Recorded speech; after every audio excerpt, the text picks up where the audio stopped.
രാഹുൽ മാങ്ങിയാണ്ടി ഇന്ന് സഭയിൽ വന്നിരുന്നെങ്കിൽ ഒരു സിട്രിസനും പാരസെറ്റമോളും തികയില്ലായിരുന്നു ഇന്ന് രാത്രി മൂപ്പർക്കൊന്ന് കിടന്നുറങ്ങാൻ. ചുരുങ്ങിയത് ഒരു 4-5 കഴിക്കേണ്ടി വരും. ആ രീതിയിലാണ് ഭരണപക്ഷ MLA ട്രോളി വിട്ടത്. ഇപ്പൊ കാണിച്ചു തരാമെന്ന രീതിയിൽ പ്രതിപക്ഷം കൊണ്ടുവന്ന അടിയന്തര പ്രമേയം നിമിഷ നേരം കൊണ്ട് നനഞ്ഞു കുതിർന്ന പടക്കം പോലെയായി. പോലീസ് മർദ്ദനമായിരുന്നു അടിയന്തര പ്രമേയത്തിന്റെ വിഷയം. അവസാനം ഇതിൽ നല്ലത് പോലീസ് മർദ്ദനം തന്നെയാണെന്ന് തോന്നിപ്പോയിട്ടുണ്ടാകും സതീഷിനും കൂട്ടർക്കും. കഴിഞ്ഞ ദിവസം സഭയിലെത്തിയ മാങ്ങേണ്ടിയെ കാണാൻ കോൺഗ്രസ് MLA തയ്യാറായില്ല. എന്നാൽ ലീഗിന്റെ MLA ചിലര് തങ്ങൾ ഇപ്പോഴും കുഞ്ഞാപ്പാന്റെ അനുയായികൾ തന്നെയാണെന്ന് തെളിയിച്ചു. അവർ മാങ്ങേണ്ടിയോട് വിശേഷങ്ങളൊക്കെ തിരക്കി. എന്തൊക്കെ വിശേഷങ്ങളാണ് ചോദിച്ചത് എന്തോ. ഏതായാലും അതിനുകൂടി കണക്കാക്കിയിട്ടാണ് ഇന്ന് സഭയിൽ മലപ്പുറം സുൽത്താൻ KT ജലീൽ സംസാരിച്ചത്. മാങ്ങേണ്ടിക്കും ഫിറോസിനും അവരുടെ ഫാൻസിനും ഉള്ളതുകൂടി നൈസായിട്ട് അങ്ങ് വിളമ്പിയിട്ടാണ് തുടങ്ങിയത്.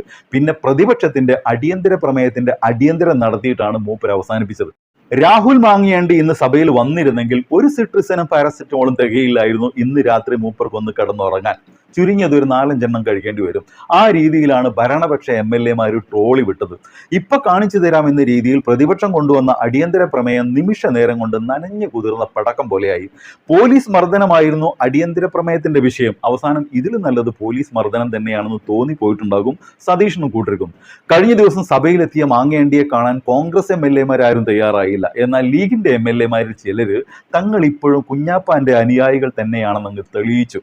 അവർ മാങ്ങേണ്ടിയോട് വിശേഷങ്ങളൊക്കെ തിരക്കി. എന്തൊക്കെ വിശേഷങ്ങളാണ് ചോദിച്ചത് എന്തോ. ഏതായാലും അതിനുകൂടി കണക്കാക്കിയിട്ടാണ് ഇന്ന് സഭയിൽ മലപ്പുറം സുൽത്താൻ KT ജലീൽ സംസാരിച്ചത്.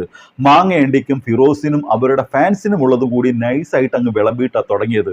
പിന്നെ പ്രതിപക്ഷത്തിന്റെ അടിയന്തര പ്രമേയത്തിന്റെ അടിയന്തരം നടത്തിയിട്ടാണ് മൂപ്പർ അവസാനിപ്പിച്ചത്.